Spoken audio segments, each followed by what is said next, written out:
네, 우리 청년 형제 자매님들 인사드리겠습니다. 안녕하세요. 네, 반갑습니다. 우리 일주일 전에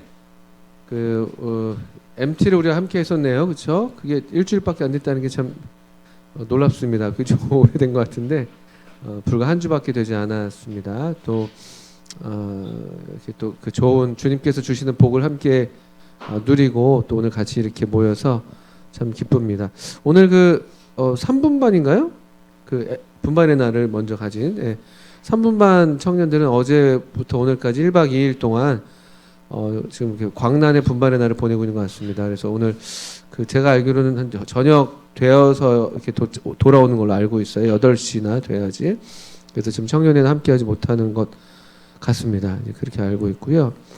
그리고 오늘이 이제 2월 3일인데 오늘이 실제로 이렇게 또 2023학년도에 청년회로 같이 모이게 되는 마지막 토요일 청년회인 것 같습니다. 다음 주는 설날 연휴 기간이어서 아마 또 좀 이렇게 공식 모임은 없고 또 시간이 되는 청년들끼리 같이 모여서 또 이렇게 명절에 좋은 시간 보내는 것으로 알고 있고, 그 다음 주 토요일은 우리 조현근 형제님, 박가람 자매님 결혼식이 있어서 또 거기에 함께 하고 또 애프터로 함께 또 교제하는 그런 기회. 그리고 2월 마지막 토요일에는 그때가 이제 정식 분반의 날이잖아요. 그렇죠? 그래서 또 분반별로 그때 시간을 함께 보내기 때문에 오늘이 2023학년도 우리가 청년회에서 함께 전체적으로 배우는 마지막 일단 토요일이 되는 것 같습니다. 분반은 물론 마지막은 아니죠. 근데 이제 어쨌든 이렇게 전체로 같이 모이는 것으로는 그렇고요. 그 얘기인즉슨 우리가 함께 배워온 이 그리스도께 사랑하신 교회, 우리가 2023학년도 2학기에 이제 몸된 교회, 머리 되신 그리스도, 몸된 교회, 이런 주제로 모여서 2학기에는 이 교회에 대해서 함께 배워왔는데 오늘이 마지막 배움의 시간이 됩니다. 그래서 좀 이렇게 쭉 12과로 되어 있어서 연속적으로 쭉 배웠으면 조금 더 어땠을까 생각이 들기도 합니다만 또 좀 이렇게 좀 드문드문 배워오긴 했습니다만 또 오늘이 어쨌든 마지막 공과 12과가 오늘 우리의 배워야 될 내용이 되는 부분이 됩니다. 미리들 다들 이렇게 읽어 오셨죠? 예, 화이팅! 예, 화이팅 하겠습니다. 12과는 한번 우리 교재를 펴보시면은 110 몇 쪽입니까? 111쪽 뭐 여기 해당되는 페이지가 되네요. 그죠? 문제집 바로 앞쪽에 있고 소 제목으로는 우리의 위치라고 이제 되어 있는 그런 공과이고요. 이 공과는 좀 특별한 이슈를 다루고 있습니다. 무엇이냐면은 교회 안에서 여성들, 여기 우리도 지금 자매님들이 이렇게 또 이 청년 여성 청년들이 앉아 계시고 하는데요. 이 교회에서 남자와 여자는 어떤 관계, 어떤 어떻게 이 처신해야 되는가, 소위 말하면 그런 부분이 됩니다. 이것이 별것 아닌 것처럼 보이는, 뭘 교회를 배우는데 굳이 남자와 여자에 대해서 배울 필요가 뭐가 있나? 우리 그냥 한국 사람으로서 살아온 대로, 또는 뭐 오늘날 이제 세계화 시대에 나름대로 이제 뭐 남녀평등, 양성평등 이런 어떤 분위기나 그런 기준이나 가치를 따라서 살면 그만 아닌가? 또 학교에서 요즘에 여러분들 배우실 때 그런 거 배우신지 모르겠어요. 양성평등 이런 거 배우셨나요? 너무 오래됐죠. 예. 가장 최근에 고등학교를 졸업한 정범수 군, 알겠습니다. 네. 그런 거 배웠나요? 어떤 내용이었어요? 고등학교 어디였죠? 좋은 학교 나온 걸로 잘 알고 있는데 경기고등학교였던 거예요? 네? 언제 배우셨어요? 초등학교 때. 어떤 내용이 혹시 기억나는 게 있습니까? 잘 기억나는 건 없고 배운 건 기억이 나고, 요즘에 이제 또 뭐 이런 성에 대한 얘기가 아주 큰 이슈잖아요. 뭐 젠더 교육 뭐 이런 얘기도 하고 아주 첨예한 그런 지금 이슈로 지금 대두되고 있어서 사실은 교회 안에서도 이제 일반적인 교회에서도 이것이 큰 이슈이기도 해요. 그리고 여러분들은 그런 교육을 크게 받지는 않았겠습니다만 지금 이제 초등학교나 초등학교에서 이제 옛날에 저희 옛날에 죄송합니다. 저희가 이제 뭐 가정, 뭐 기술 가정 이런 거 배웠거든요. 사회 시간에 어떤 가정에 대해서 배울 때 그때 보통 이제 뭐 이쪽 사파들을 넣잖아요. 사파. 근데 그때는 그냥 이렇게 항상 앞치마는 누가 하고 계셔야 되는 거예요. 옛날에 우리 때는 앞치마는 어머니가 하고 계셨고 뭐 이렇게 요 주방에서도 어머니가 계셨는데 요즘에는 그 교과서에 초등학교 교과서에 사파가 좀 달라져 있어요. 그 실제로 그렇습니다. 그러면서 많이 이제 바뀌어 있고 또 이제 가전제품 광고하는 것들 좀 유심히 한번 보시면 옛날에 뭐 그 가전제품 삼성 청소기 이런 거 할 때 뭐 남자는 여자하기 나름이에요. 뭐 이러면서 옛날에 최진실이라는 그 아유 좀 슬픈 얘기네요. 그분 이렇게 가셨는데 어쨌든 그런 분이 나오셔서 막 광고하시고 뭐 LG 디오스 해서 이제 여신 이영애 뭐 이런 사람이 나와서 가전은 뭔가 그 여자들의 어떤 전유물 같은 그런 이제 약간 그런 모델들을 많이 썼는데 뭐 지금도 약간 그건 크게 다르진 않지만 요즘 제가 가만 보니까 하나 달라진 게 있어요. 정수기 선전하는 거 보니까 좀 달라졌어요. 정수기.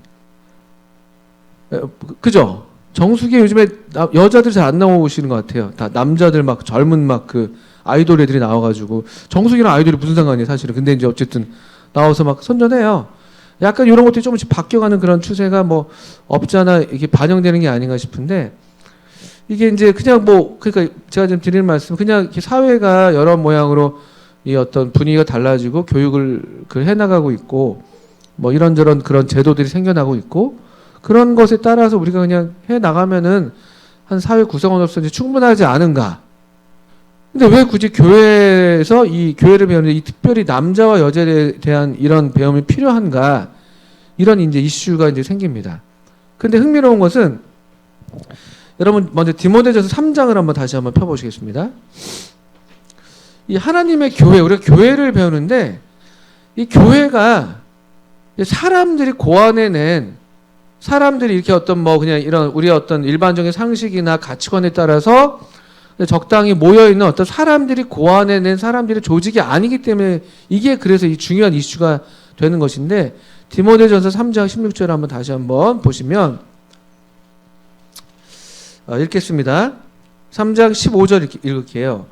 만일 내가 지체하면 너로 하여금 하나님의 집에서 어떻게 행하여야 할지를 알게 하려 하며 이 집은 살아계신 하나님의 교회요 진리의 기둥과 터니라 이렇게 되어 있습니다. 이 교회에 대해서 성경은 그냥 우리 뭐 사람들의 여기 뭐 20대부터 20대 이상의 미혼 청년들이 그냥 이렇게 토요일날 저녁에 시간이 되는 청년들이 기호가 비슷하고 취미가 비슷하고 뭐 노래를 좀 좋아하고 또 그냥 뭐 그런 사람들이 여기 모이는 집단이다 이런 게 아니라는 거죠. 또는 뭐 교회가 뭐 여기 뭐 주일날 뭐 일요일날 몇 시부터 몇 시까지 어떤 그것이 어떤 그냥 단순한 어떤 종교적인 가치관, 삶의 어떤 태도, 어떤 윤리적인 어떤 가치관 이것이 그냥 맞아 떨어진 사람들이 모여서 우리 한번 좋은 일 해봅시다. 이렇게 해서 모이는 데가 교회가 아니라는 거예요. 우리가 지금 읽었던 것대로 이 교회를 가리켜서 중요한 정의가 교회가 저희 집도 아니고 여기 뭐 우리 뭐 주연이 자매님 집도 아니고 누구 집이라고 되어 있는 거예요? 누구 집? 하나님의 집이라는 거예요. 하나님의 집. 교회는 하나님의 집이에요. 뭐 누구 어떤 개인의 어떤 좀 더 주도권이 있고 좀 더 역할이 많은 누군가가 영향력을 크게 발휘해서 그 사람의 어떤 기호나 스타일을 따라가는 데가 아니라 교회는 하나님의 집입니다. 이게 아주 단순하면서도 분명한 그 진리예요. 그래서 여러분들이 15절도 보시면 하나님의 집이기 때문에 그냥 사는 게 아니에요. 여기 보시면 어떻게 행하여야 할지를 알게 하려 합니다. 하나님의 집에 하나님의 집답게 집 안에서 그 집에 들어갈 때 어떤 나름대로의 이 집에서 요구되는 어떤 무언가가 있단 말이에요. 그것을 따라서 행해야 할 것들을 우리가 알 필요가 있는 것이에요. 그런 어떤 범주 안에 그렇게 우리 알아야 될 범주 안에 남자와 여자에 대한 진리가 있습니다. 그 남자와 여자라는 그 남녀의 진리는 사실은 여러분들 이 교회를 우리가 배울 때 항상 이 교회가 얼마나 하나님께 독특한 위치에 있는 그런 피조물인가를 생각하셔야 되는데 여러분 원래 남자와 여자는 누가 만들었습니까? 하나님이 만드셨어요. 창세기 1장에서 하나님께서 우리의 형상대로 우리의 모양을 따라 우리가 사람을 만들자 하시고 남자와 여자를 만드셨습니다. 그러니까 이제 기본적으로 사람이라고 할 때 사람이 그냥 어떤 그냥 보편적인 인류를 가리키기도 합니다만 하나님께서 사람을 만드셨다고 할 때는 남자와 여자를 만드셨어요. 그 범죄하기 이전에, 인간의 범죄 이전에 하나님의 아주 깊은 그 내밀한 생명의 어떤 그 깊은 중심 안에 사람이 있었고 거기 남자와 여자가 있었던 것이에요. 남자와 여자로 하여금 생육하고 번성하고 땅에 충만하고 땅을 정복하라는, 땅을 다스리라는 그런 명령, 또 복이 주어졌었고, 또 그들이 실제로 그래서 창세기 2장에서 결혼을 하고, 이러므로 남자가 부모를 떠나 둘이 합하여 한 몸을 이룰지로다 하시고, 그런 어떤 중요한 진리들이 범죄 이전에 있었습니다. 남자와 여자에 대한 진리가. 그리고 나서 가정이 창세기 3장에서 남자와 여자가 이루어진 가정이라는 한 중요한 하나님의 단위가 그때 파괴됐죠. 그 죄로 말미암아서 뱀이 들어와서 그들로 하여금 선악을 알게 하는 나무의 열매를 따먹게 함으로 가정이 파괴됐어요. 그 뒤로 하나님께서 새롭게 창조하신 피조물들이 없어요. 그냥 그 범죄한 인간의 역사가 그냥 쭉 이어졌었고, 범죄한 인간의 역사 가운데 하나님께서 주권적으로 하나님의 섭리 가운데 이 역사에 개입하시고, 그 중에 하나님 그 사람들 중에서 아브라함을 택하신 거예요. 아브라함 창조하신 게 아니에요. 아브라함을 사람 중에서 택하셨고, 아브라함의 후손들로 하여금 특별한 민족인 이스라엘 민족으로 구별하셨던 것이죠. 새로 만든 게 아니에요. 그러니까 아담과 하와 이후로 하나님의 창조는 그 뒤로 없습니다. 어떤 면에서는요. 그런데 다시 하나님께서 놀라운 새로운 피조물을 창조하셨는데 그것이 무엇인가라고 할 때 그게 교회인 거예요. 교회. 그게 이 에베소서 2장에서 우리 한번 여기 또 성경을 직접 펴보시죠. 에베소서 2장에서요. 2장 11절부터 13절부터 읽어볼까요? 에베소서 2장 13절. 이제는 멀리 있던 너희가 그리스도 예수 안에서 그리스도의 피로 가까워졌느니라. 그는 우리의 화평이신지라 둘로 하나를 만드사 원수된 것 곧 중간에 막힌 담을 자기 육체로 허시고 법조문으로 된 계명의 율법을 폐하셨으니 이는 이 둘로 자기 안에서 한 세 사람을 어떻게 해요? 한 세 사람을 지어 화평하게 하시고, 여기 한 세 사람, 다시 새로운 사람을 창조하셨다는 거예요. 새로운 사람. 아담과 하와 그 창조 이래로 다시 새로운 한 사람을 창조하셨다. 이렇게 되어 있는 말씀입니다. 여러분, 또 그래서 2장 어디입니까? 그 10절 보시면 우리는 그가 만드신 바라. 하나님의 창조 행위를 가리키는 것들이에요. 그런 동사이고 그런 단어입니다. 그러니까 교회는 전에 이 아담과 하와를 하나님께서 흙으로 만드시고 코에 생기를 불어넣으셔서 생명이 되게 하셨는데, 여기 지금 13절부터 우리가 읽었는데 교회는 재료가 달라요. 그리스도의 피로 가까워졌죠. 14절에는 자기 육체로 중간에 막힌 담을 허셨고요. 그러니까 아드님 예수 그리스도의 육체와 피를 재료로 해서 또 그것을 근거로 해서 다시 새롭게 만들어낸 창조물이 한 세 사람이 교회인 거예요. 그러니까 아주 특별한 거예요. 아주 특별한 거. 그래서 하나님께서 교회에게 주시는 이런 단순하면서도 또 그러나 분명한 그런 하나님의 말씀, 그런 원리들이 있는 것이고, 그 안에 남자와 여자에 대한 진리가 포함되어 있는 게 이상한 게 아닌 게, 왜냐하면 첫사람 아담과 하와가 이 부분에서 실제로 남자와 여자로서 실패했는데, 그런데 여기 교회 안에서는 다시 원래 그 첫사람 아담과 하와가 나타내 보였어야 될 그 하나님의 영광, 그들이 범죄하지 않고 하나님의 말씀을 따라서 살았을 때 드러나게 됐어야 될 그 하나님의 영광을 다시 교회를 통해서 온전하게 드러내기를 원하시는 것이에요. 그래서 이것이 결코 작은 주제가 아닙니다. 그리고 우리가 마땅히 배워야 될 그 진리인 거예요. 그럼 여러분 한번 먼저 갈라디아서 우리 하나 먼저 아셔야 될 건요. 보통 우리 여러분들도 실제로 우리 교회 생활하면서 자매님들이 좀 역할들에 있어서 좀 좀 제한적이다. 뭐 이런 생각을 할 수가 있는데 그런 어떤 실제적인 역할의 차이가 있는 게 사실인데 그 전에 앞서서 먼저 아셔야 될 것은요. 갈라디아서 3장 28절에 있는 말씀이죠. 우리 공과에도 나와 있는 그 언급되어 있는 말씀입니다. 믿음으로 우리가 어떤 어떤 사람들이 되었는가를 보여주는 그런 말씀이에요. 3장 28절 보시면 너희는 유대인이나 헬라인이나 종이나 자유인이나 남자나 여자나 다 그리스도 예수 안에서 하나이니라. 이게 뭐 별 특별한 말씀처럼 보이지 않을 수가 있죠.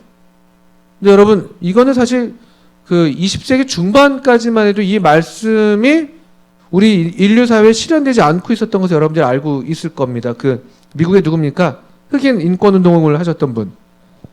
마틴 루터 킹 목사라는 분이 있었잖아요. 그때 그 흑인 인권 운동 했던 시기가 20세기 중반이에요. 물론 뭐 아브라함 링컨 때 노예 해방하는 그러니까 소위 인종 차별이 뭐 법적으로는 없어졌다고 했지만 여전히 실제로 사실은 미국 사회에서 이게 그냥 그대로 있었잖아요. 이를테면 인종 차별. 20세기 중반까지. 지금도 사실은 뭐 보이지 않게 얼마가 있잖아요. 우리도 사실 우리 안에도 있잖아요. 우리 안에서도 요즘 외국인 근로자들, 외국인 유학생들 얼마나 많아요. 근데 우리가 그 사실은 네. 영팍 너무 감사합니다. 오는 길에 이 줌을 켜놓고 뭐 메아리 같아요. 영팍 나가지 마세요. 예.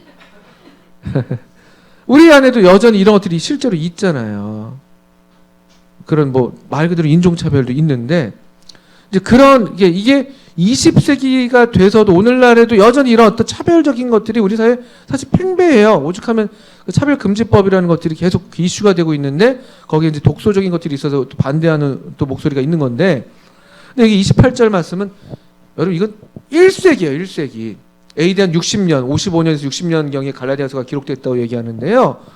이 갈라디아 뭐 그 당시에 이제 소아시아 지역 그 지금의 터키 북부쯤 된다고 하는데 뭐 그 당시에 1세기 우리가 안 살아봐서 모르지만 여러분 대강 그때 여러분 아시잖아요. 로마 제국이에요.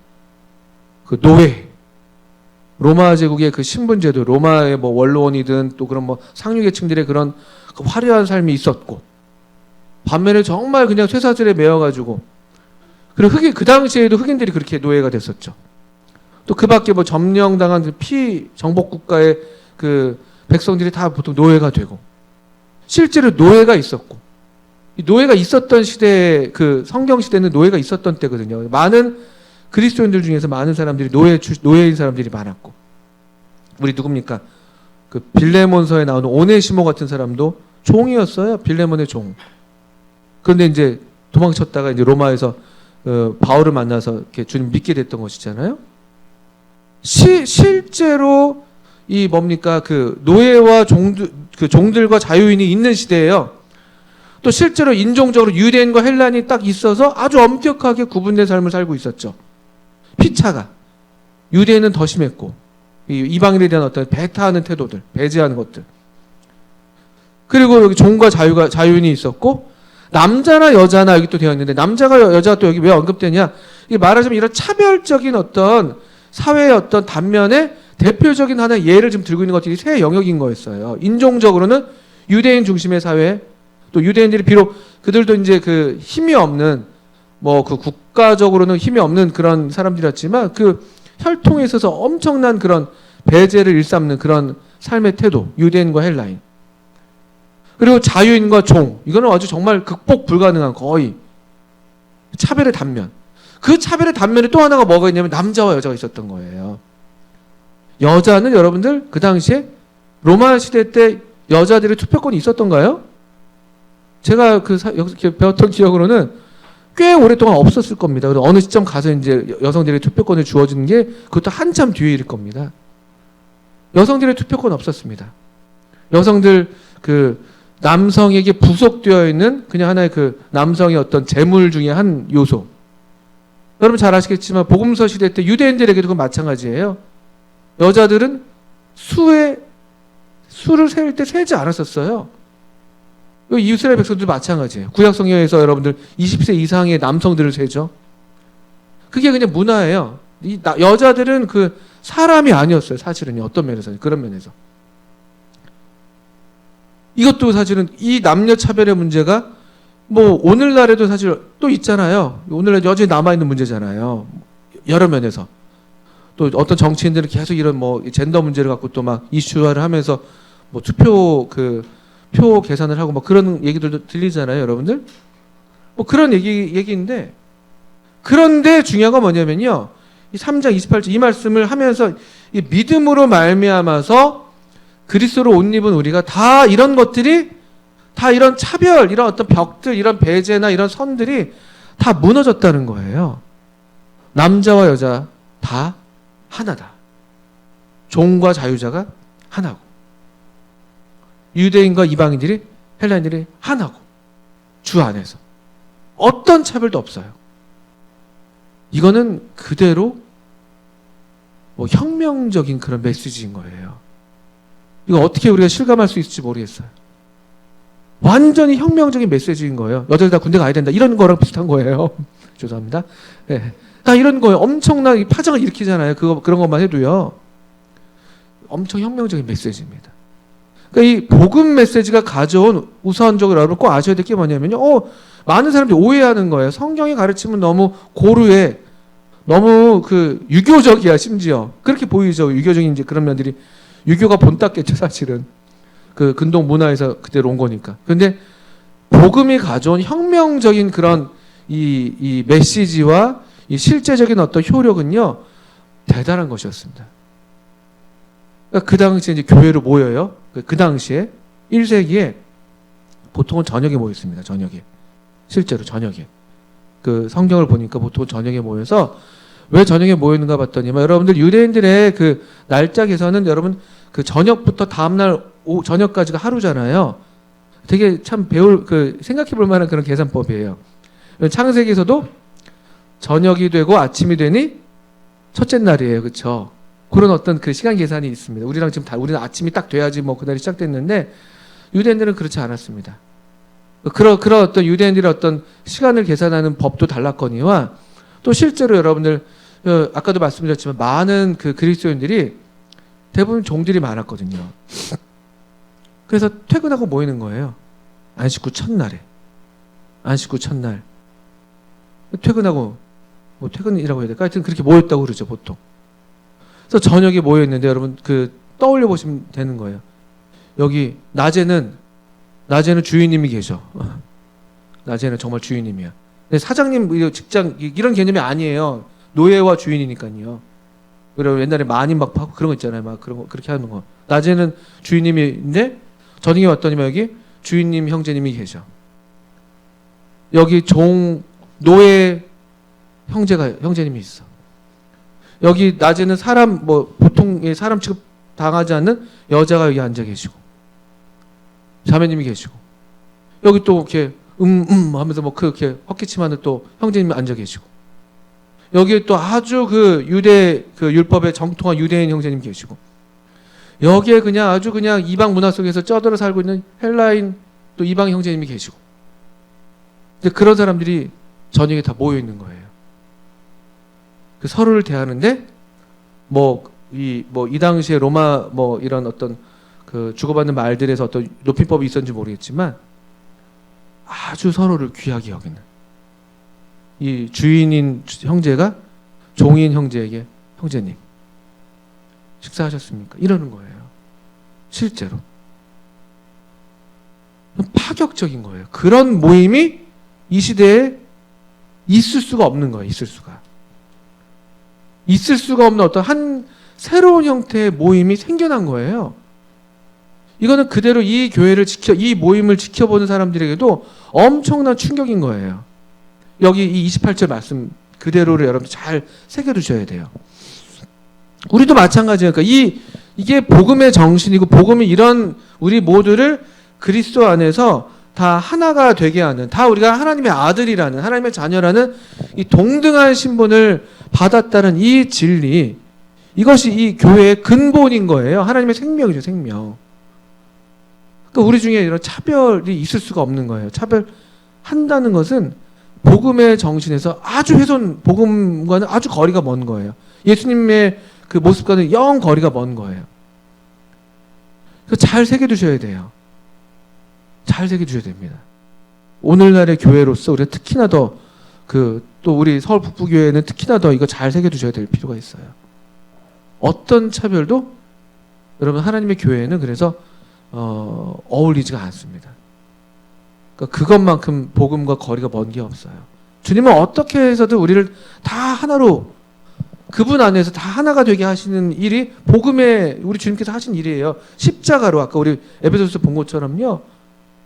그리스도의 피로 다 도말하시고 또 당신의 몸으로서 다 무너뜨리시고 그 모든 벽들을. 이게 대단히 중요합니다. 그래서 여러분 아셔야 될 것.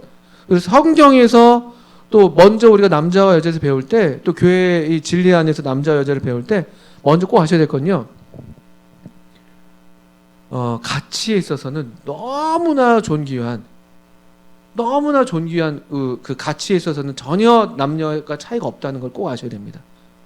여러분 또 이거는 그래서 그대로 이 같은 맥락으로 볼 수가 있을까 싶은데 베드로전서를 한번 좀 보세요. 이건 나중에 결혼해서 자매님들 형제 자매들 사이에서 어떤 그 일종의 매너일 수 있을 텐데요.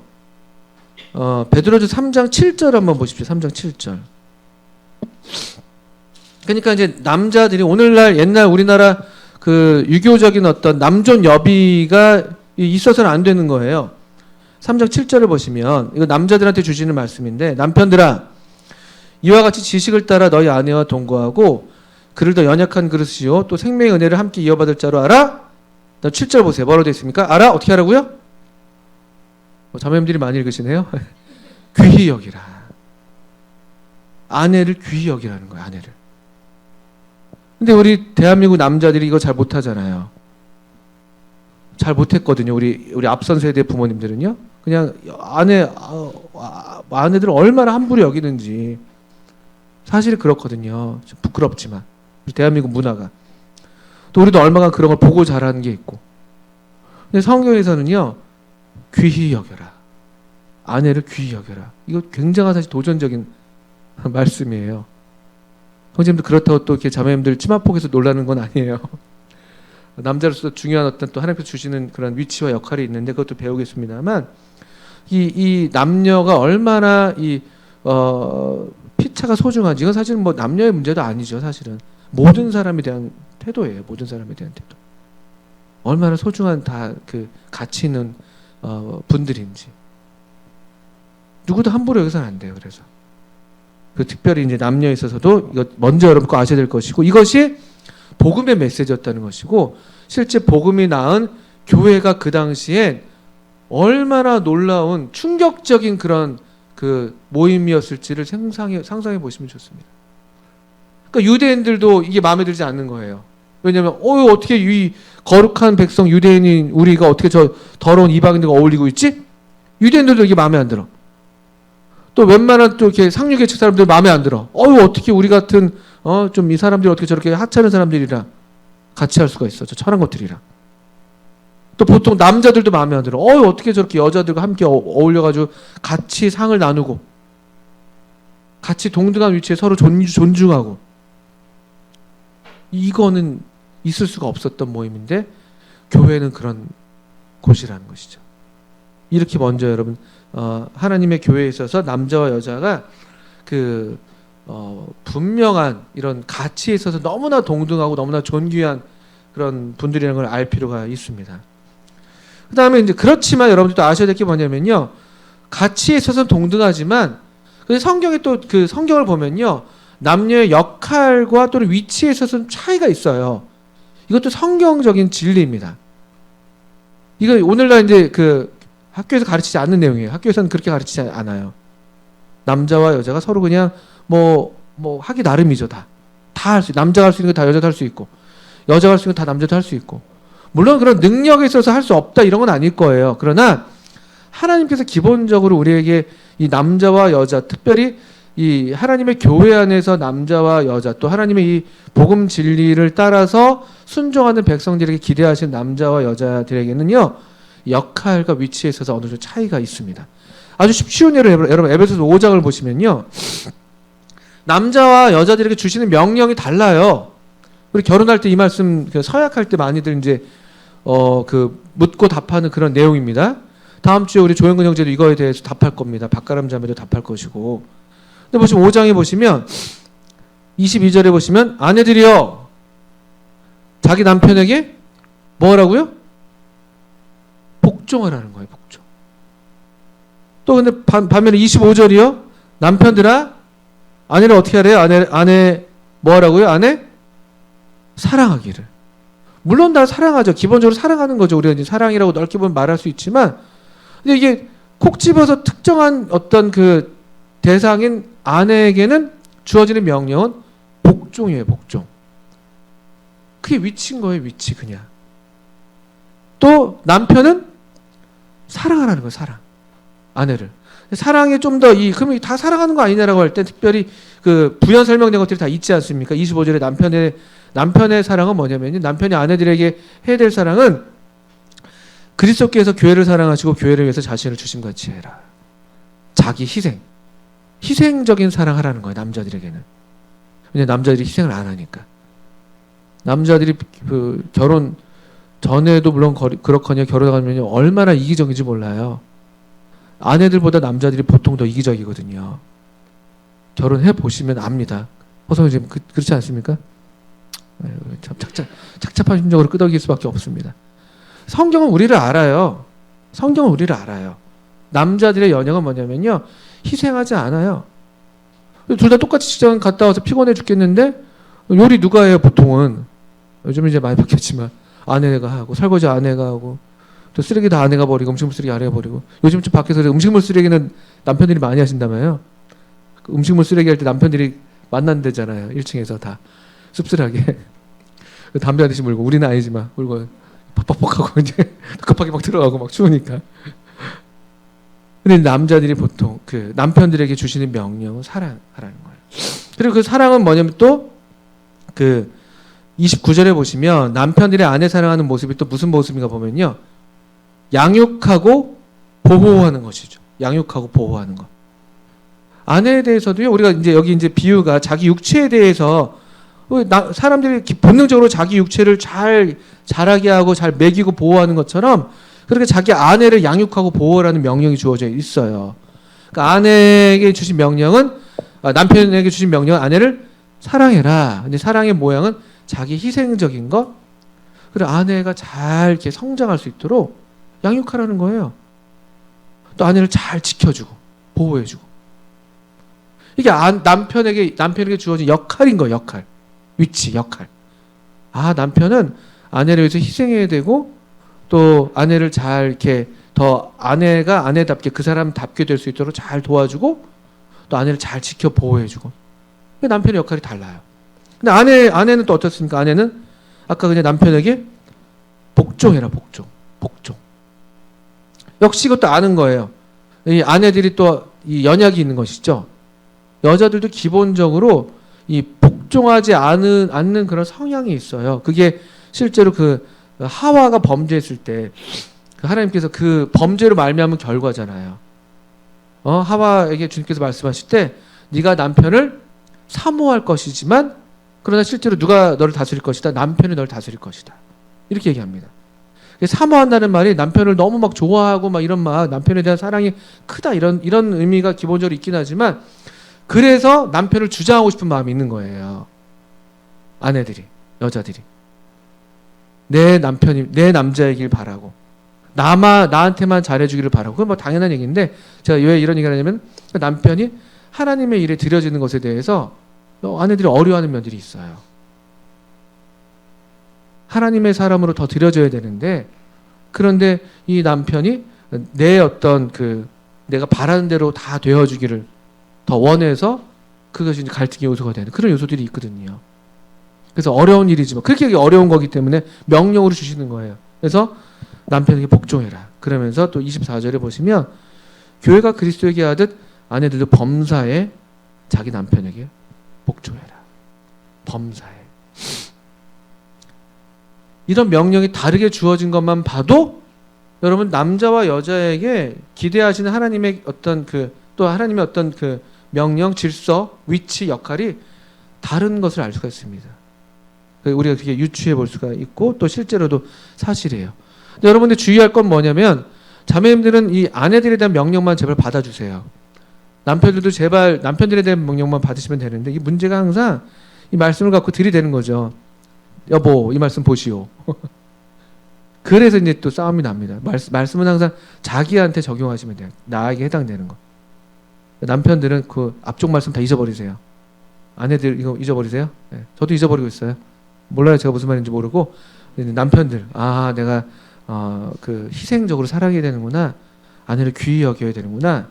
또 뭡니까 양육하고 보호해야 되는구나. 이걸 기억하시면 되고. 자매님들은 뭐예요? 제가 학교에서 애들 그 안전교육 시킬 때 꼭 가르치는 구호인데 절대 복종. 뭐 말하자면 제가 학생들한테 이거 가르쳐요. 안전 제일, 절대 복종, 뭐 이렇게 즉각 순종 이렇게 딱 되게 밖으로 나갈 때 꼭 해야 됩니다. 이거 굉장히 비웃네요. 예. 뭐 그런 말씀을 드립니다. 그래서 우리 이 교회 안에서 그러면 이런 어떤 큰 원리가 가정에도 있고 뭐 있는데 교회 안에서 구체적으로 어떻게 나타나는가?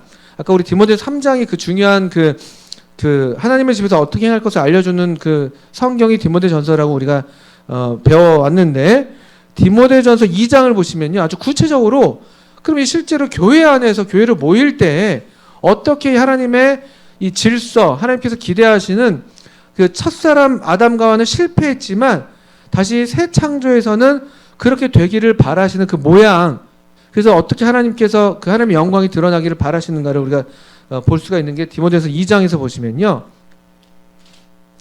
돌아오셔서 2장 8절부터 그냥 8절부터 먼저 읽어보겠습니다. 그러므로 각처에서 남자들이 분노와 다툼이 없이 거룩한 손을 들어 기도하기를 원하노라. 하나님의 교회에서는요. 하나님의 교회에 대한 얘기예요. 교회에서 어떻게 행할 것인가. 교회로 모일 때 얘기하는 거예요. 교회로 모였을 때를 전제하시면 되는 거예요. 가정에서 얘기하는 게 아니라 가정에서는 아내들도 기도해야 돼요. 여자들도 기도해야 되잖아요. 근데 교회에서 모였을 때는요. 8절 보신 것처럼 공적인 기도가 되겠죠. 누구한테 기도의 명령이 주어져 있습니까? 남자들이에요. 다만 여기 좀 부정적인 명령이 붙어 있는데 남자들이 기도하는 건 이제 배웠어. 이제 알았어. 남자들이 기도하는데 문제는 이 디모데전서를 받을 당시 이게 에베소 교회인데 에베소 교회의 문제는 뭐냐면요. 우리 전에 한번 이거 나눴었죠. 분노와 다툼이 있었던 거예요. 남자들이 기도는 하긴 하는데 일종의 라이벌 의식들 막 분노, 막 다툼, 서로 미워하고 있고 막 미워하는 그 미움의 말을 기도의 형식을 빌어서 하는 그런 경우들이 있습니다. 그거 참 끔찍합니다. 아멘이 나올 수가 없는 그런 기도들. 그런 기도들 여러분 안 들어보셨으니까 다행이에요. 근데 기도인데 기도가 아닌 경우가 얼마나 많은지 몰라요. 뭐 예를 들면 제가 허니 형제랑 갈등하고 있는데 기도하는 거죠. 주님, 우리 허니 형제가 자신의 죄를 깨닫게 해주시고 뭐 이렇게 기도하는 거예요. 막 이거 어렵거든요. 실제로 있어요, 이런 기도들이요. 그러니까 실제로 일어났던 일이에요. 근데 어쨌든 지금 요점은 그 부분보다도 일단 기도하기를 원한다고 했는데 남자들이라고 되어 있고요. 8절에 9절 이 남자들에게 이런 명령이 주어졌다면 교회에서 9절에 여자들 이와 같이 남자들도 이런 명령을 받는다면 여자들도 어떤 교회에서 어떤 나름대로 지켜야 될 그런 하나님의 집에서 어떻게 행할 것을 배운다고 할 때 그것에 대한 교훈인데요. 9절 보십시오. 여자들은 단정하게 좀 옷을 입어라. 왜냐하면 역시 그 당시 에베소 교회에서 그렇지 않은 문제가 있었겠죠. 단정하지가 않아. 조금 뭐랄까 좀 무슨 단어가 적합할까요? 화려하다? 너무 사치스럽다? 또는 너무 좀 이렇게 뭐 야하다? 뭐 이런 느낌일까요? 뭔가 자기 과시하는 그런 옷들을 입었던 것 같아요. 근데 그렇게 하지 말라는 거예요. 단정하게 옷을 입으며 소박함과 정절로서 자기를 단정하고 따은 머리와 금이나 진주나 값진 옷을 하지 말고 이거 그래서 머리를 따면 안 되는구나 그런 말씀을 하는 게 아니에요. 그렇게 받으시기보다는요. 그 당시에 그 헤어스타일 여성들 그 헤어스타일 우리 옛날 조선시대 때 막 머리들 장난 아니잖아요. 막 그 궁의 궁녀들 뭐 왕비들 막 장난 아니잖아요. 이렇게 막 머리 크잖아요. 막 저도 머리 크지만 근데 이제 그런 종류의 어떤 화려함, 사치 막 이런 것들 교회 어른이 과시하려고 오는 것들이죠. 과시하려고 자신의 미, 부 뭐 이런 것들 재력 나 이런 것 좀 했어. 나 여기 뭐 그러면 여기 진주 이런 거 하면 안 돼. 이게 값진 거 하지 말라는 거예요. 그런 데서 시험이 되고 또 남자들의 기도에 방해가 되기도 하고 또 피차 또 이것도 자매들 사이에서 라이벌 왜 제가 뭐 잘못했어요? 라이벌 의식이 생기기도 하고 막 그런 게 있기 때문에 그냥 소박하게. 그래서 심지어 제가 이제 다른 지역 교회 우리 학교 선생님이신데 서대문 교회 그 선생님이세요. 형제님이신데 그분이 이제 세상에서 오래 놀시다가 이제 최근에 몇 년 안 되고 계셨거든요. 근데 어릴 때부터 교회에서 잘하신 분인데 그분이 하는 말이 너무 재밌어요. 그 서대문 교회 홍대 있잖아요. 얼마나 홍대가 화려합니까? 근데 길 가다가 교회 뭐 이렇게 홍대 근처에서 가다가 멀리서만 봐도 딱 알 수 있대요. 자매님들을 저분 모임 자매구나. 모임 패션이 있대. 모임 패션. 대부분 롱스커트에 뭐 약간 그런 이렇게 여화증인 같은 그런 건 아니지만 그분들도 확 눈에 띄잖아요. 근데 이제 뭐 그분의 말로는 그렇대요. 저는 그런 생각을 못 해봤는데 나쁜 건 아니죠. 그러니까 그 화려한 세상 속에서 딱 봤는데 약간 수더분하고 뭐 그렇다면 우리 후지게 입고 그런 건 아니에요. 그렇게 하라는 건 아닙니다. 여기 보면은 단정하게요. 니트. 단정하게 깔끔하게 봤을 때 좀 이렇게 좀 너무 또 이렇게 추리하면 좀 그렇잖아요. 어쨌든 이런 것들 여자들 또 보시면 오직 선행으로 하기를 원하노라 이것이 하나님을 경외한다는 자들에게 마땅한 것이다 하면서 여자로서 자매로서 개인적인 어떤 이런 우리가 정말 가꿔야 될 것들이 또 베드로전서에 나오지만 우리 어떤 선행으로서 속사람을 더 아름답게 하는 거죠. 하나님께 소망을 두고 하나님께 소망을 두고 거룩한 부녀들이 그렇게 했거든요. 뭐 어쨌든 그렇게 합니다. 그 다음 중요한 게 11절부터죠. 이 하나님의 교회에서 좀 어떻게 할 것을 알게 하기를 원한다라고 되어 있는데 11절 여자는 어떻게 해야 돼요? 일체 순종함으로 조용히 배우래요. 교회에서 여자가 가르치는 것과 남자를 주관하는 것을 허락하지 아니하노니 오직 조용할지노라. 여자들이 교회에서 한마디도 하지 말아라, 웃지도 말아라 그런 얘기를 하는 게 아니에요. 이 교회 모임을 가리키는 그 문맥이잖아요. 바로 이 말 그대로예요. 어떤 이 자매들이 어떤 공적인 가르침 또는 자매들의 리더십, 교회 리더십에 있어서 성경은 참 오늘날 시대에 안 맞게 여성 리더십을 인정하지 않습니다. 이게 그래서 이제 많이 비난받는 부분이에요. 또 이 성경을 그래서 이 본문을 다르게 막 이해하려고 해요. 너무 시대에 안 맞다고 생각하면서 너무 이게 공격 요소가 되니까 이거는 뭐 그 당시에만 해당되는 말씀이 아니겠냐 뭐 이런 얘기 하는데 그렇지 않아요. 왜냐하면 13절 보시면 왜 이렇게 해야 되는가?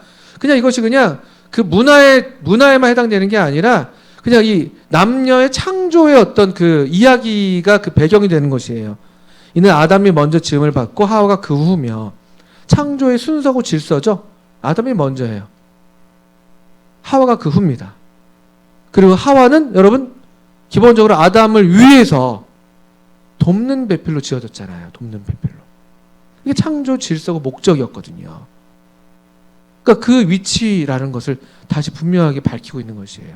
하나님의 교회는 우리가 잃어버렸던 무너졌던 그 하나님의 창조 질서가 다시 회복되어서 하나님의 영광이 드러나게 되는 그 기대가 하나님의 교회에 대한 하나님의 기대거든요.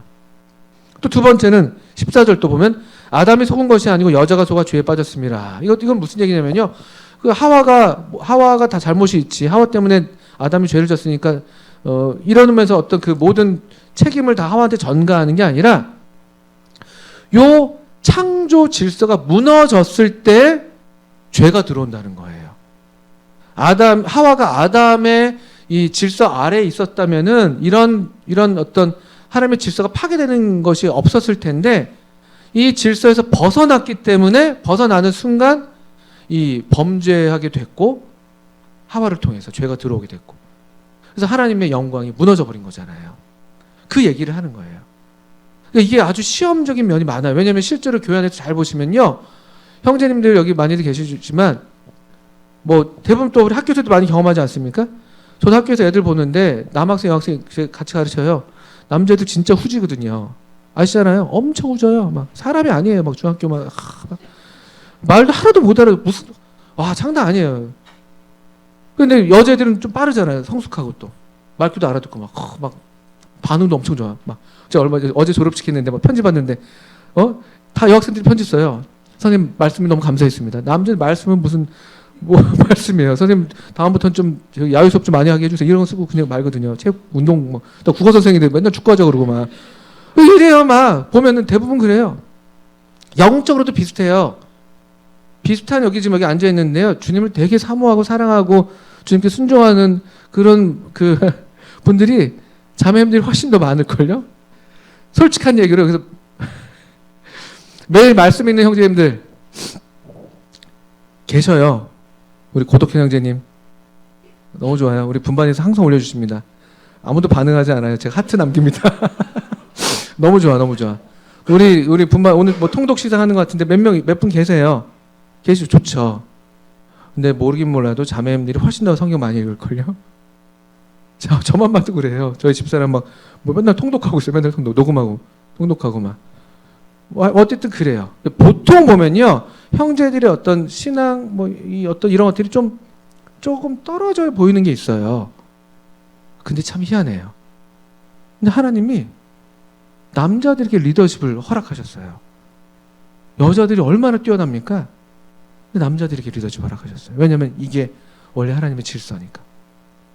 그래서 놀랍게도 우리가 그냥 볼 때 그런 어떤 그냥 보이는 것에 따라서 남자보단 여자 그래도 훨씬 더 좋은 게 많은데 요즘은 뭐 어머니 리더십 해가지고 막 여성 대통령 나오시고 막 그러셨잖아요. 뭐 그러면서 막 여기 이런저런 여성 목회자들도 막 지금 막 어떤 교단들은 여성 목회자 하고 막 그러거든요. 여성의 리더십도 필요하다 하면서. 근데 언뜻 보면 틀린 말 같지는 않아요. 근데 그렇진 않아요. 성경적으로 볼 땐 그게 틀린 것이에요. 물론 그분들이 훌륭한 분들이십니다만 우리들 교회 뭐 김양재 목사님 이런 분들 여성 목사님이세요. 아주 훌륭하세요. 그런 거 우리가 부정하는 게 아니에요. 훌륭하지 않다는 게 아니라 그러나 하나님의 이 그냥 말씀에 비쳤을 때는요. 그럼에도 불구하고 말씀에 순종해서 여러분 지금 하시고 머리에 수건을 쓰고 자매님들이 내게 주신 것이 좋은 게 있다 할지라도 저는 하나님의 질서에 순종합니다라고 그 수건으로서 표를 나타내는 거예요. 외적으로. 또 마음으로 실제로 그렇게 하면서 형제들을 세워요. 그래서 그 부족한 형제들이 진짜 훌륭한 장로들이 되는 거죠. 디모데서 3장에서 보는 것처럼. 교회 리더십들이 되고 하나님의 백성들을 인도하고 하나님의 영광을 위해서 삶이 드려지고 또 자매들이 그것을 잘 돕고 잃는 것처럼 보이지만 절대로 잃지 않습니다. 하나님은 손해보지 않으세요. 하나님은 절대로 하나님의 영광을 다른 누군가에게 빼앗기지 않으신다고 이것에 있어서는 하나님 절대로 타협하지 않으세요. 그건 하나님의 속성에 위배되는 거예요. 하나님의 영광이 빼앗기는 것, 그 우상 숭배에 대해서 그래서 하나님 그렇게 격렬하게 노하시는 거예요. 하나님 절대로 손해보지 않으세요. 하나님의 영광에 있어서. 그렇게 할 때 그런 모임, 그런 교회 가운데 하나님의 영광이 드러나요. 이거는 영적인 거예요. 또 2장 15절 좀 더 이 말씀 설명을 드릴게요. 여기 이제 좀 난해하다고 보일 만한 말씀이 있으니까. 그러나 여자들이 만일 정숙함으로써 믿음과 사랑과 거룩함의 검이, 여기 정숙하다는 건 그냥 뭐라고 그러죠? 조용하고 뭐 이런 걸 얘기하는 게 아니라 이 질서 아래에서 자신의 위치를 두는 것을 그것을 이해하시면 돼요. 이 정해진 질서 아래 자기를 두는 그런 겸손한 심령. 그리고 믿는 거예요. 이 하나님의 질서를 믿는 거예요. 믿음. 또 사랑. 또 이 교회를 향한 사랑, 하나님을 향한 사랑, 또 이 교회에게 두신 이 형제들을 향한 이런 사랑, 또 거룩함. 자기의 분수를 넘지 않는 또 하나님께서 정해진 어떤 그 테두리 안에 머물러 있는 것이죠. 구별되어 있는 거죠. 세상과는 다른 거예요. 거룩하다는 건요. 세상의 질서와 다른 하나님의 테두리 안에 거하는 것. 거기에 잘 이렇게 거하면요. 그의 해산함으로 구원을 얻으리라. 이렇게 되어 있습니다. 그래서 이게 무슨 말인가. 이게 많이들 이제 좀 어려워하는 구절이긴 한데 보통 여러 해석이 있을 수 있겠습니다만 제가 이게 그 윌리엄 맥도날드님도 그렇게 분별하시고 저도 이렇게 동의하는 게 뭐냐면요. 해산함이라는 걸 기본적으로 이게 자녀의 출산이잖아요. 그래서 1차적으로 물론 이제 문자 그대로 이런 어떤 여자의 위치를 그대로 받아들여서 그냥 한 가정의 아내로서 어머니로서 그렇게 역할하면서 이 자녀들을 이 잘 하나님의 교양과 훈계를 양육해서 하나님의 사람으로 들여지게 된다면, 그렇게 자녀들이 하나님께 들여지는 그런 여성, 그런 자매들이 될 때 이런 위치나 역할에 있어서 그가 좀 이렇게 제한됐던 그런 면에서 구원을 얻는다. 이렇게 우리가 이해할 수 있는 게 1차적인 해석입니다. 말 그대로죠. 해산함으로 구원 얻는다고 하셨으니까. 근데 또 그러면 또 결혼하지 않는다면 이 말씀이 그대로 적용되지 않겠는가? 그렇진 않아요. 역시 같은 원리로서 비록 그가 결혼하지 않았다 할지라도 또는 자녀가 없다 할지라도 이런 그 정숙함으로 믿음과 사랑과 거룩함에 거하면서 형제들을 세우는 일을 함께 했을 때, 그때 우리 가운데 어떤 형제들이 또 놀랍게도 일어나고, 그러면 또 역시 그러면서 이 위치와 역할에 있어서 그 여자들이 좀 제한된 그런 위치와 역할이 있지만, 그러나 그 면에 있어서 또 구원받는다. 이렇게 이해할 수 있는 말씀입니다. 그러니까 이러든 저러든. 이 말씀은 너무나 귀중한 말씀이에요. 그래서 바로에게 누굽니까? 모세가 갈대상자에 끌려가서 이제 바로의 공주에게 이제 드러나게 됐잖아요. 근데 바로의 공주가 그 갈대상자에 있는 모세를 발견하고 마음이 그래도 하나님께서 좋은 마음을 주셨잖아요. 그래서 이 아이를 어떻게 기르고 싶었잖아요. 근데 바로의 그때 이제 누구죠? 그 모세의 누나? 이름이 뭐예요? 미리암이죠. 미리암이 그 옆에 있다가 딱 얘기하잖아요. 출애굽기 3장이던가 2장이던가요? 여기 보시면 출애굽기 2장에 보시면 누이가 바로에 따르게 이르되 내가 가서 당신을 위하여 2장 7절에 히브리 여인 중에서 유모를 불러다가 이 아이에게 젖을 먹이게 하리이까? 자기 엄마 얘기하는 거잖아요. 8절 바로의 딸이 그에게 이르되 가라 하매 그 소녀가 가서 그 아기의 어머니를 불러오니, 요게 몇이죠? 바로의 딸이 그에게 이르되, 이 말씀 참 좋은 말씀이죠. 이 아기를 데려다가 나를 위하여 젖을 먹이라. 내가 그 삭슬 주리라. 바로의 딸이 요게벳에게 하는 말이죠. 모세의 진짜 엄마인데, 이 모든 어머니에게 주시는 말씀과 똑같은 거예요. 이 아이를 데려다가 나를 위해서 젖을 먹여라. 그러면 내가 그 삭슬 주겠다. 우리는 그 삭 이상이죠. 그러니까 경건한 어머니, 경건한 아내들에게 약속된 보상은 우리가 상상할 수 없는 그 이상이에요. 그리고 실제로 쓰임 받았던 하나님의 종들의 뒤에는 항상 누가 있었냐면요, 항상 그 형제를 위해서 아주 보이지 않는 데에서 내조한 그런 아내들, 또 그 아들을 위해서 무릎으로 기도하고 눈물로 기도했던 어머니들이 사실 다 있었습니다.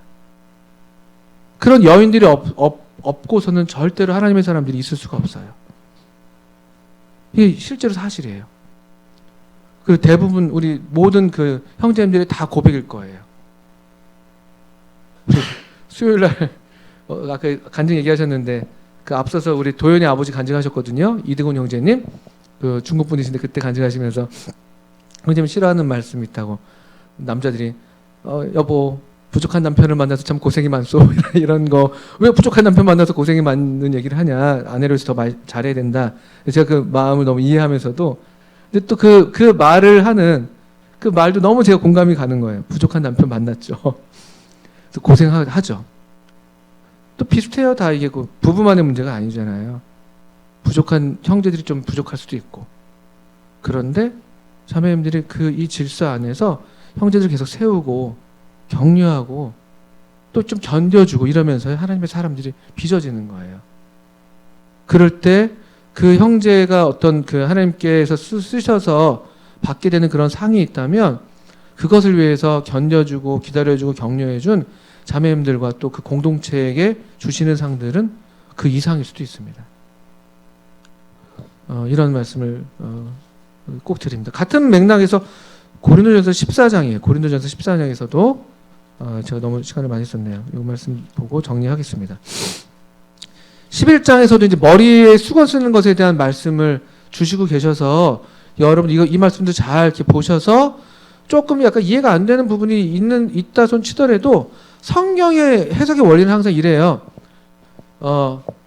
분명한 데에서 덜 분명한 데로, 밝은 데에서 어두운 데로. 이게 성경 해석의 원리입니다. 조금 이해가 안 되는 구절을 붙들면서 거기서 헤매시기보다는 더 분명한 하나님의 가르침의 진리의 빛 아래에서 좀 덜 분명한 데를 보시면 돼요. 그래서 머릿속에 쓰는 이 11장 2절부터 16절까지의 말씀에서 가장 약간의 뭐 이렇게 좀 애매하다 보이는 그런 말씀, 이게 무슨 뜻이라는 게 있을 수 있어요. 예를 들면 15절 같은 말씀이 그럴 수 있지만, 근데 이 큰 맥락에서 볼 때는 그냥 머리에 써라는 거죠. 쓰라는 거죠. 자매들은. 머리에 써라가 그냥 분명한 메시지예요. 기도하거나 예언할 때. 근데 또 그러면 기도하거나 예언할 때 머리에 쓰고 기도나 예언을 하라니까 여자들도 머리에 쓰면은 기도나 예언을 공적으로 할 수 있는 것인가라고 또 질문할 수 있는데, 아까 분명한 말씀들이 있었잖아요. 디모데후서 2장에서도 여자들이 주관하는 것을 가르치는 것은 허락하지 않았다. 그러니까 분명한 말씀에 비춰서 보시면 되는 겁니다. 또 14장 보시면, 고린도전서 14장 보시면 14장 33절 말씀부터 보시면 역시 이 교회에 대한 그 맥락인데, 하나님은 무질서의 하나님이 아니시오 오직 화평의 하나님이시니라. 모든 성도가 교회에서 함과 같이 여자는 교회에서 잠잠하라. 이게 이제 일맥하는, 성경에 일맥하는 그냥 여성에 대한 어떤 교회에서의 역할에 대해서 이게 모순이 없게 그냥 가르쳐지는 분명한 메시지는요, 여자가 교회에서 잠잠한 거예요.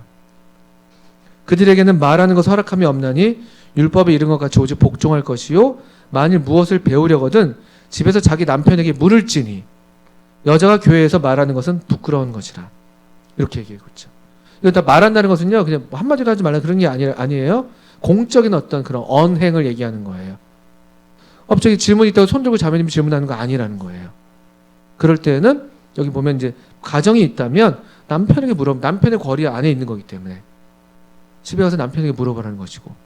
근데 이제 결혼하지 않은 경우도 있을 수 있죠. 그럴 때는요, 조용히 뭐 그 소그룹이 속해 있다면 우리 청년회라면 청년회를 인도하는 교사한테 물어볼 수도 있겠고, 또는 그게 좀 어려우면 여러분 또 좋은 제도가, 우리는 그래서 종이에 써서 좀 이렇게 좀 어려울 때는요, 공적으로 말하는 게 또 형제들도 마찬가지죠. 이게 쉬운 건 아니잖아요. 종이에 써서 좀 이게 좀 의문이 있습니다라고 이렇게 교회 제출하시면 그걸 또 아주 귀하게 받거든요. 우리가 실제로 그렇게 하고 있잖아요. 왜 우리가 이렇게 하고 있는가가 성령의 이런 성경의 가르침을 따라서 우리가 이렇게 하고 있다는 것을 또 우리 여러분들 이해하실 수가 있겠죠. 뭐 실제적인 어떤 적용에 있어서 또 여러 사례들이 있을 수 있겠습니다만 그런 것들은 분반해서도 또 나눠보실 수 있겠다 싶고요. 중요한 것은 성경에서 하나님의 교회에서 하나님께서 바라시는 남자와 여자의 이런 이 위치와 역할에 이런 좀 차이가 있다는 것들을 아실 필요가 있습니다. 그러니까 형제님들은 이런 어떤 또 역할과 위치에 있어서 리더십의 이 위치를 부족한 우리에게 맡기셨다는 것을 알고, 그런 면에서 우리 자신을 좀 더 들여지도록 형제님들 노력하셔야 돼요.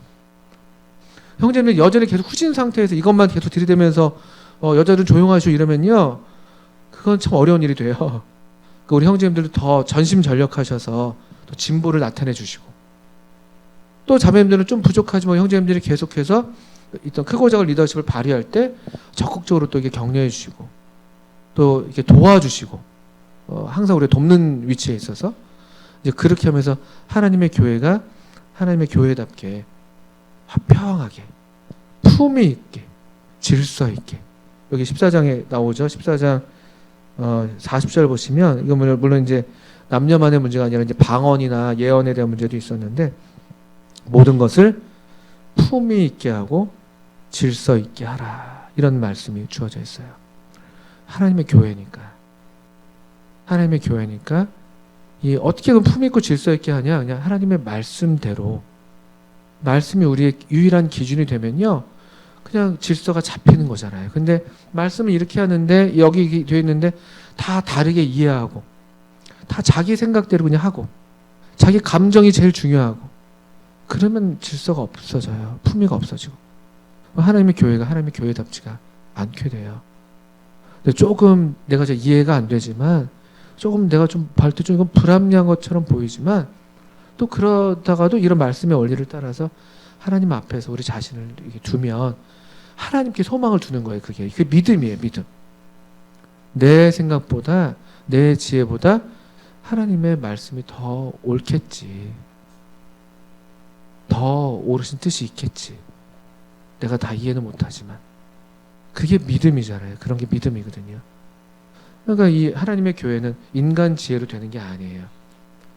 이 살아계신 하나님을 믿는 믿음, 하나님의 말씀에 대한 믿음, 그 믿음으로 하나님의 교회가 이게 진행이 되고, 그렇게 될 때 하나님의 교회를 통해서 영광, 하나님의 영광이 드러나는 거예요. 아주 놀라워요. 그러니까 신약교회는 우리가 이렇게 추구하는 신약교회가 언뜻 보면 쉬운데 언뜻 보면 되게 어려운 거예요. 우리가 배운 12가지밖에 없어요. 몇 가지 원리가 몇 개 없어요, 사실은요. 그거 하면 다 신약교회냐? 꼭 그렇지도 않은 거거든요.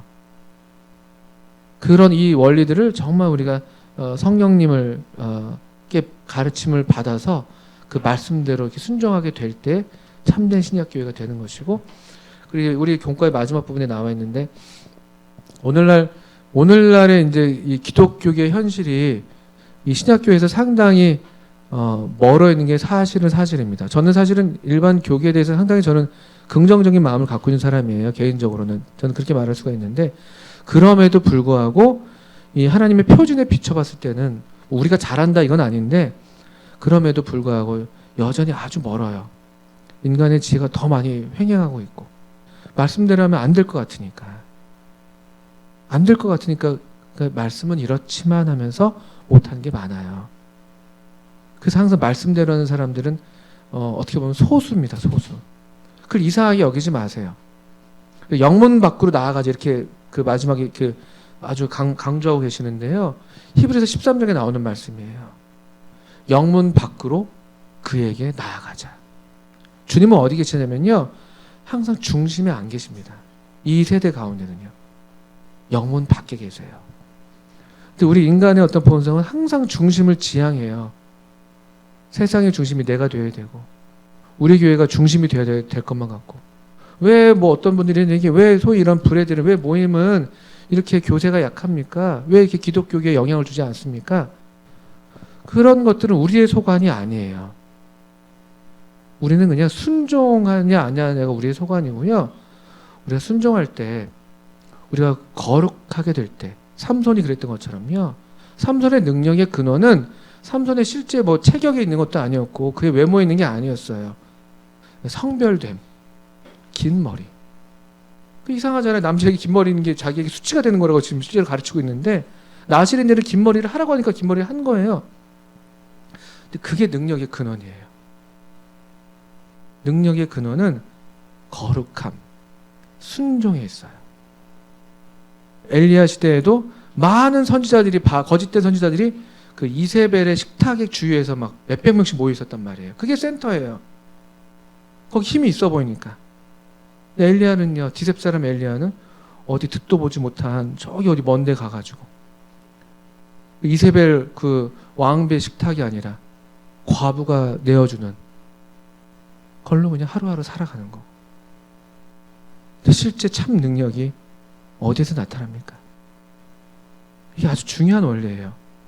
그래서 꼭 이 신약교회를 배우실 때 꼭 마음에 새기셔야 될 중요한 원리라고 생각해요.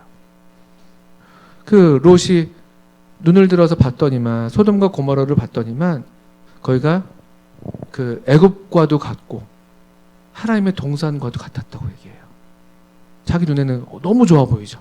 소돔과 고모라 저기다. 근데 아브라함은 그냥 그 롯한테 네가 좌해라, 그럼 내가 우할게, 이렇게 했단 말이에요. 그런 다음에 아브라함이 그 마물의 상수리 나무 수풀에서 이제 거했거든요. 근데 하나님이 누구에게 나타나셨는가? 아브라함을 찾아가세요. 그 시골에서. 그 애굽과도 같고 하나님의 동산과도 같은 소돔과 고모라의 롯을 찾아가는 게 아니라 저기 그냥 수풀 속에서 그냥 어디 시골에서 짱박해서 살고 있는 그 아브라함을 찾아가셔서 하나님이 하실 일들을 보이시는 거예요. 이게 하나님의 원리예요. 그리고 오히려 소돔과 고모라 가서는 롯이 강권해가지고 겨우 그 집에 들어가잖아요. 그냥 거기 가려고 하지 않으셨거든요. 이건 저는 이거 제 마음에 이런 약간 애통함이 저는 개인적으로 있어요. 오늘날 이 하나님의 이 이름으로 모인다고 하는 우리들을 볼 때 저 자신도 그렇고 이런 게 많아요. 근데 우리가 더 어쩌면 추구해야 될 것이 있다면 그냥 말씀에 대한 이 단순하지만 분명한 말씀에 대한 이 절대적인 순종, 절대적인 신뢰, 그 하나님께 대한 절대적인 신뢰. 우리 에스라서 읽고 있지 않습니까? 하나님이 하시면 다 되는 거예요. 그 학계랑 그 스가랴가 말씀하면 다 되는 거예요, 그냥. 말씀이 있으면 되는 것이지, 뭐 왕이 누굴 돕고 안 돕고 이런 거는 하나님이 하시는 일이에요. 성전 세우려고 에스라가 왕궁 가서 막 그 로비하고 그런 게 아니라고요. 그냥 에스라가 하나님의 율법을 연구하고 또 학계나 스가랴가 그냥 하나님 말씀을 받아서 하나님 앞에서 말씀을 대언하고 그럴 때 하나님의 일들이 그냥 되는 거죠. 그래서 우리 바라기 우리 청년들이 우리 서울 북부교회 우리 변두리거든요. 네, 뭐 변두리면 어떻습니까? 더 중요한 건 우리의 이름이 여러분과 저의 이름이 서울 북부교회 이름이 하나님의 중심에 있으면 우리 아까 마지막에 찬송 불렀잖아요. 세상이 우리를 모른다 해도 주님이 우리를 그 마음에 새기시면 충분한 거예요. 문제는 우리가 자꾸 사람들에게 우리의 이름이 새겨지기를 바라는데 근데 하나님께는 우리의 이름이 희미해지는 게 문제인 거예요. 이게 문제예요. 이게 문제. 저와 여러분의 이름을 하나님께서 정말 선명하게 보시고 주목하시고 그런 우리가 되는 게 그런 우리가 될 수 있기를 바라는 마음이 있습니다.